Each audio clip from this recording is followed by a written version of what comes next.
सातारा येथील सोने व्यापारी कोमल परिहार यांच्याकडील 22 तोळे सोने 5 अज्ञात दरोडेखोरांनी चोरून नेल्याची घटना दिनांक 27 रोजी रात्रीच्या सुमारास घडली होती। दरोडेखोरांनी दरोडा टाकून विना नंबर प्लेट असलेली पांढऱ्या रंगाची स्विफ्ट कार साताऱ्याहून मध्य प्रदेशच्या दिशेने पळाली असल्याची माहिती शिरपूर पोलिसांना मिळाली।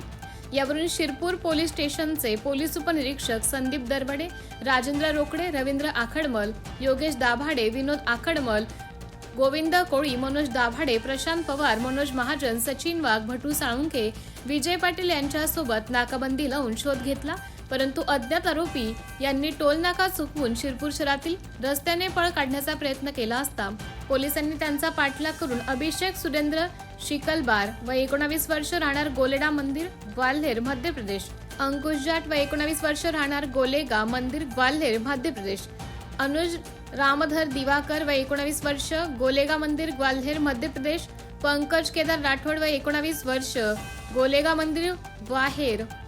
मध्य प्रदेश, अजय फौजदार राठोड व 21 वर्ष यांना ताब्यात घेऊन त्यांच्याकडील एकूण 21 तोळे सोने हस्तगत करण्यात आले। या घटनेचा पुढील तपास सुरू आहे। MTV न्यूज साठी तालुका प्रतिनिधी राजू जाधव, शिरपूर।